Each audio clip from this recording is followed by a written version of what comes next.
راوی مصنف کا مقصد ہوتا ہے لکھ کے رد کرنا، تو لکھی تو وہ بھی ہوتی ہے، تو یہاں رد کرنا مقصد نہیں بلکہ ایک دعوے کو ثابت کرنا مقصد ہے۔ وہ کیا ہے کہ امام سیوطی رحمۃ اللہ علیہ نے یہاں پر اس فتوے میں اوپر ٹائٹل یہ دیا ہے ما ورد فی من رأى النبی صلی اللہ علیہ وسلم یقظۃً، کہ جس نے بعد از وصال رسول پاک صلی اللہ علیہ وسلم کو عالم بیداری میں دیکھا، اس کی دلیلیں، جاگتے ہوئے بعد از وصال رسول پاک صلی اللہ علیہ وسلم کو کی زیارت جس نے کی، اس کے اندر یہ انہوں نے ذکر کیا۔ کہتے ہیں وفی بعض المجامع حج سیدی احمد الرفاعی، کہ بعض مجامع کے اندر موجود ہیں کہ شیخ احمد کبیر رفاعی رحمہ اللہ تعالیٰ نے حج کیا، فلما وقف تجاہ الحجرۃ الشریفہ انشدہ، جب حجرہ شریفہ، اب جو آج نجدی یا یہ جو مماتی ٹولہ ان کے نزدیک تو اس حجرہ کو شریفہ کہنا بھی جائز نہیں، حجرہ شریفہ انشدہ، تو شعر پڑھے شیخ احمد کبیر رفاعی رحمۃ اللہ علیہ نے، اور وہی شعر فی حالت البعد روحی کنت ارسلها تقبل الارض انی وہی نائبتی وہذی دولت الاشباہ قد حضرت فامدد یمینک کی تحظی بہا شفتی،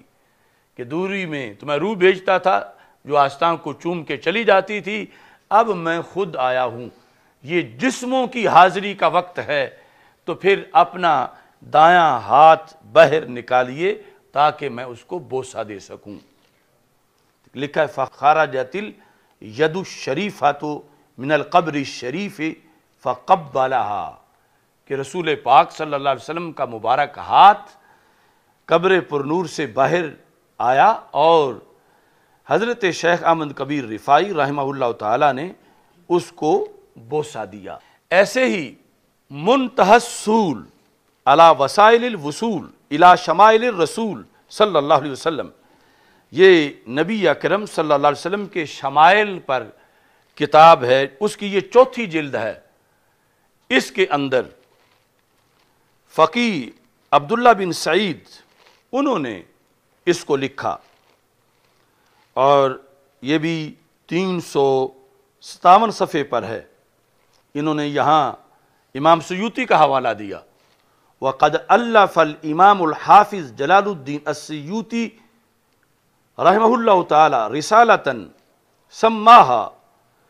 تنویر الحلق فی رؤیت النبی والملک، یعنی امام سیوطی رحمۃ اللہ علیہ نے ایک رسالہ لکھا جس کا نام یہ ہے کہ نبی صلی اللہ علیہ وسلم اور فرشتے ان کا دیدار، اور اندھیروں کو سویروں میں بدلنے والی کتاب۔ قال فیہا وفی بعض المجامع ان سیدی احمد الرفاعی رحمہ اللہ تعالی لما وقف تجاہ الحجرۃ النبویہ الشریفہ انشدہ،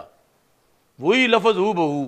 یہ بھی آیا کہ امام سیوطی رحمۃ اللہ علیہ نے جو ذکر کیا تو بعد والی قوم نے لفظ بھی ہو بہو اسی طرح کے استعمال کیے، اور یہاں وہی اشعار انہوں نے لکھے وفی حالت البعد روحی کنت ارسلها تقبل الارض عنی وہی نائبتی وہذی دولت الاشباہ قد حضرت فامدد یمینک کی تحظی بہا شفتی۔ اس کے بعد جو مدینہ منورہ کے بارے میں مختلف کتابیں ہیں ان کے اندر بھی اس کا تذکرہ موجود ہے۔ الدرۃ الثمینہ فیما لزائر النبی صلی اللہ علیہ وسلم الی المدینہ، الدرۃ الثمینہ کے اندر بھی اس کو شیخ احمد بن محمد انہوں نے ذکر کیا ہے، صفحہ نمبر 139 پر ہے، 139، یہ وہی اشعار ہیں فی حالت البعد روحی کنت ارسلها، اور اس میں لکھا فمد یدہ صلی اللہ علیہ وسلم وقبلها، کہ رسول اکرم صلی اللہ علیہ وسلم نے اپنا ہاتھ مبارک باہر نکالا اور حضرت شیخ احمد کبیر رفاعی رحمہ اللہ تعالیٰ نے اس کو بوسہ دیا۔ اس کے علاوہ عبد الغنی نابلسی بہت بڑے عالم دین گزرے ہیں، ان کا جو دیوان ہے اس میں بھی انہوں نے ان اشعار کو شامل کیا ہے، جو نعتیہ دیوان ہے ان کا شیخ احمد کبیر رفاعی رحمہ اللہ تعالیٰ کی طرف سے۔ امام خفاجی بہت بڑے مفسر بھی ہیں اور سیرت نگار بھی ہیں۔ شفا شریف جو قاضی ایاز رحمۃ اللہ علیہ کی ہے، اس کی شرح نسیم الریاض، اس کے اندر بھی انہوں نے اس کو ذکر کیا ہے۔ یہ جلد نمبر 4 ہے، 543 صفحے پر تذکرہ موجود ہے۔ اس میں انہوں نے لکھا ہے وَكَانَ سیدی الشیخ احمد بن رفاعی كل عام یرسل مع الحجاج السلام علی النبی صلی اللہ علیہ وسلم، کہ شیخ احمد کبیر رفاعی ہر سال حجاج کو سلام دے کر بھیجتے تھے رسول پاک صلی اللہ علیہ وسلم کی خدمت میں۔ فلما زارہ، جب خود پہنچے زیارت کے لیے، واقع تجاہ مرقدہ وانشدہ، تو رسول اکرم صلی اللہ علیہ وسلم کے مرقد منور کے سامنے کھڑے ہوئے اور یہ اشعار انہوں نے پڑھے۔ فی حالت البعد روحی کنت ارسلها تقبل الارض عنی وہی نائبتی وہذہ دولت الاشباہ قد حضرت فامدد یمینک کی تحظی بہا شفاتی۔ اب دیکھو، یعنی یہ اس امت کی شان ہے کہ پہلی امتیں تو اپنے انبیاء علیہ السلام کی گفتگو بھی محفوظ نہ رکھ سکیں، یہاں سرکار دو عالم صلی اللہ علیہ وسلم کی حدیث تو حدیث رہی، 555 سال بعد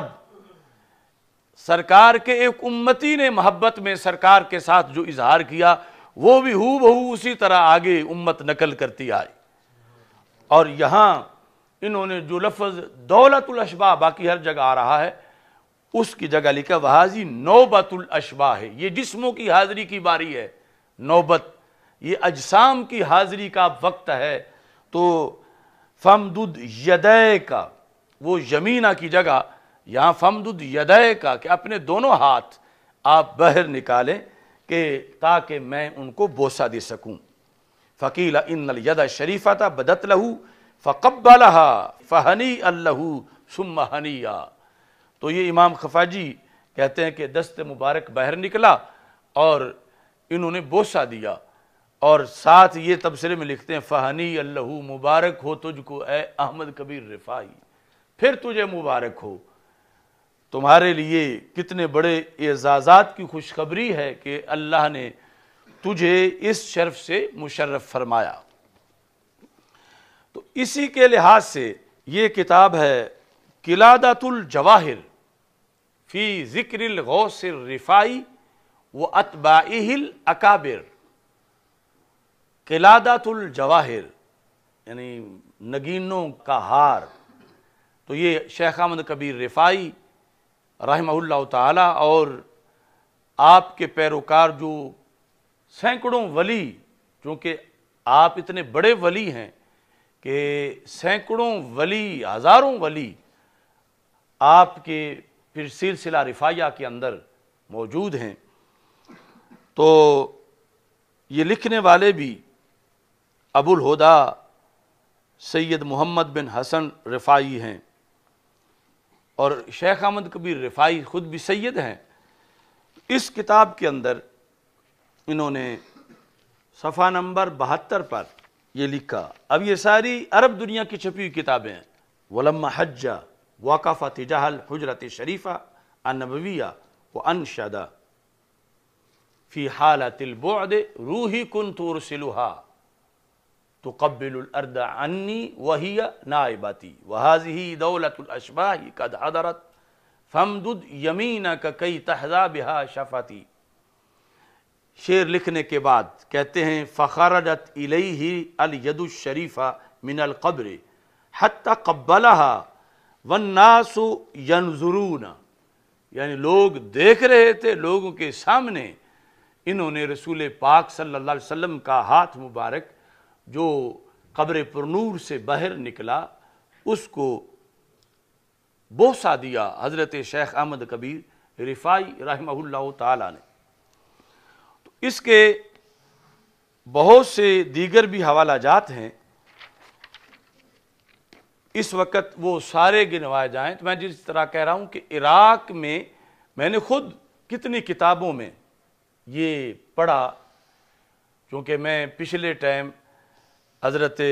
غوث اعظم شیخ عبد القادر جیلانی قدس سرہ العزیز کے مزار مقدس پر جو بڑی لائبریری ہے المکتبۃ العامہ القادریہ، اس میں مطالعہ کرتا تھا جس کے اندر بہت سے مخطوطات بھی تھے، بڑی تاریخی لائبریری، یہاں تک کہ جب دجلہ میں مکتبے پھینکے گئے تھے تو اس وقت منگولوں کے حملے کے بعد تو جو کتابیں وہاں سے نکال کے رکھی گئی تھیں ان کے ساتھ باقاعدہ لکھا ہوا تھا کہ یہ منگولوں نے یہ نسخے جب انہوں نے یہاں قبضہ کیا تو دجلہ میں پھینکے، تو اس کے بعد ان کو وہاں سے نکالا گیا، کچھ پڑھے جاتے تھے کچھ نہیں پڑھے جاتے تھے، یعنی وہ بہت تاریخی لائبریری ہے، اس کی ان گنت حوالہ جات ہیں۔ اب رسول پاک صلی اللہ علیہ وسلم کی ذات کے کمال کے بارے میں تو کوئی سندیسہ بھی دے دے، یعنی حضرت صدیق اکبر رضی اللہ تعالی عنہ کو تو آ کے ابو جہل نے کہا تھا کہ وہ کہتے ہیں میں راتوں رات آسمان پہ گیا ہوں، عرش پہ گیا ہوں، تو حضرت صدیق اکبر رضی اللہ تعالیٰ عنہ نے کہا ٹھیک ہے تو ابو جہل ہے مگر میرے محبوب صلی اللہ علیہ وسلم اگر فرماتے ہیں تیرے بقول تو سچ فرماتے ہیں۔ اور ادھر یعنی ان کو اتنا اندر سے مروڑ ہے کہ اگر وہ بات اس بندے نے کہہ دی جس کو یہ اپنے طور پر خود بھی شیخ الاسلام ہی مانتے ہیں، اور یا اشرف علی تھانوی جس کو حکیم الامت اپنے طور پر مانتے ہیں، لیکن جب اس نے وہ بات لکھ دی جو ایک حقیقت ہے زمانے کی کہ جس سے رسول اکرم صلی اللہ علیہ وسلم کی بعد از وصال حیات مبارکہ ثابت ہوتی ہے، جس پر امت کا اجماع آیا ہے شیخ عبدالحق محدث دہلوی رحمۃ اللہ علیہ کے فرمان کے مطابق، تو اتنا بغض ہے ان کو کہ وہ بات اپنے نے بھی کی تو اسے بھی کہا یہ زندیق ہے، اور پھر یہ نہ سوچا کہ جس نام پر انہوں نے مدارس بنائے ہوئے ہیں اشرفیہ اور جس نام پر یہ آگے سب کچھ کر رہے ہیں، جن اپنے بڑوں کے نام پر ان کی کم از کم آب حیات ہی پڑھ لیں، قاسم نانوتوی کی یا دیگر جو اس کے ساتھ ملنے والے ہیں۔ تو بہرحال اصل یہ لوگ اس رستے پہ چلے کہ جو آگے سے ہے ہی بند، اگرچہ اس کو آگے سے بند نہ کہیں دیوبند کہیں، مگر وہ ہے ہی بند، تو انہیں پھر پلٹ کے اپنے پچھلوں کو کوسنا پڑتا ہے یا پھر ریکارڈ اپنا جلانا پڑتا ہے۔